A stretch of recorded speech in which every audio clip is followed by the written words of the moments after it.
حجاب والی لڑکی کی کہانی۔ ثقافتوں کی موزیک سے بھرے ایک ہلچل سے بھرے شہر میں عائشہ نام کی ایک لڑکی رہتی تھی۔ وہ اپنی چمکدار مسکراہٹ اور اپنے ہمیشہ سے موجود حجاب کے لیے مشہور تھی، جسے وہ فخر سے پہنتی تھی۔ عائشہ کے لیے اس کا حجاب صرف ایک لباس سے زیادہ تھا، یہ اس کے عقیدے، اس کی شناخت اور شائستگی اور وقار کی زندگی گزارنے کے لیے اس کی عزم کی علامت تھی۔ عائشہ کے دن ایک نوجوان عورت مخصوص سرگرمیوں سے بھرے ہوئے تھے۔ اس نے یونیورسٹی میں تعلیم حاصل کی، جہاں وہ طب کی تعلیم حاصل کر رہی تھی، اور اس نے اپنا فارغ وقت ایک مقامی خیراتی ادارے میں رضاکارانہ طور پر گزارا۔ ضرورت مندوں کی مدد کی اپنے مصروف شیڈول کے باوجود عائشہ نے ہمیشہ اپنے خاندان اور دوستوں کے لیے وقت نکالا، جو اس کی مہربان دل اور فیاض جذبے کو پسند کرتے تھے۔ تاہم عائشہ کے لیے شہر میں زندگی ہمیشہ آسان نہیں تھی۔ بہت سے لوگ اس کے حجاب کے بارے میں متجسس تھے اور سوالات پوچھتے تھے کہ کچھ حقیقی وجہ کے تعصب سے اشارے کے ساتھ۔ عائشہ نے ان لمحات کا مقابلہ فضل اور تحمل کے ساتھ کیا، جو ہمیشہ دوسروں کو اپنے عقیدے اور حجاب پہننے کے اپنے انتخاب کو وجوہات کو بارے میں آگاہ کرنے کے لیے تیار تھی۔ ایک دن اپنی کلاس میں چلتے ہوئے عائشہ کا سامنا طالب علموں کے ایک گروپ سے ہوا، جو اس کے حجاب کی وجہ سے اس کا مذاق اڑانے لگے۔ انہوں نے ظالمانہ تبصرے کیے اور اسے دھمکانے کی کوشش کی، لیکن عائشہ لمبے کھڑی رہی۔ اس کے ایمان نے اسے ان تکلیف و باتوں سے اوپر اٹھنے کی طاقت دی۔ اس نے اطمینان سے انہیں سمجھایا کہ اس کا حجاب فخر اور بااختیار بنانے کا ذریعہ ہے، جبر کی علامت نہیں۔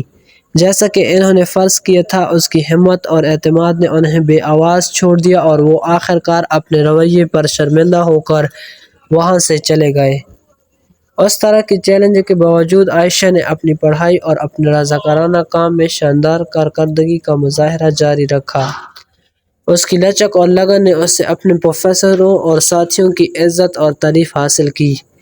وہ اپنی کمیونٹی میں ایک رول ماڈل بن گئی، جس نے دوسروں نوجوان خواتین کو اپنی شناخت کو اپنانے اور عقائد کے لیے کھڑے ہونے کی ترغیب دی۔ ایک شام کمیونٹی کے ایک پروگرام میں عائشہ کی ملاقات سارہ نامی ایک نوجوان لڑکی سے ہوئی، جو حجاب پہننے کے فیصلے کے ساتھ جدوجہد کر رہی تھی۔ سارہ نے عائشہ کی اعتماد کی تعریف کی اور اس کے نقش قدم پر چلنا چاہتی تھی، لیکن اس سے ڈرتی تھی کہ دوسرے کیا سوچیں گے یا کہیں گے۔ عائشہ سارہ کو ایک طرف لے گئی اور اپنا سفر شیئر کیا، اسے یقین دلایا کہ حجاب پہننا ایک ذاتی پسند اور ایمان کا خوبصورت اظہار ہے۔ اس نے سارہ کی حوصلہ افزائی کی کہ وہ خود سے سچے رہے اور یہ یاد رکھے کہ اس کی قدر کا تعین دوسرے کی رائے سے نہیں ہوتا۔ عائشہ کی باتوں سے سارہ بہت متاثر ہوئی اور حجاب پہننے کا فیصلہ کیا۔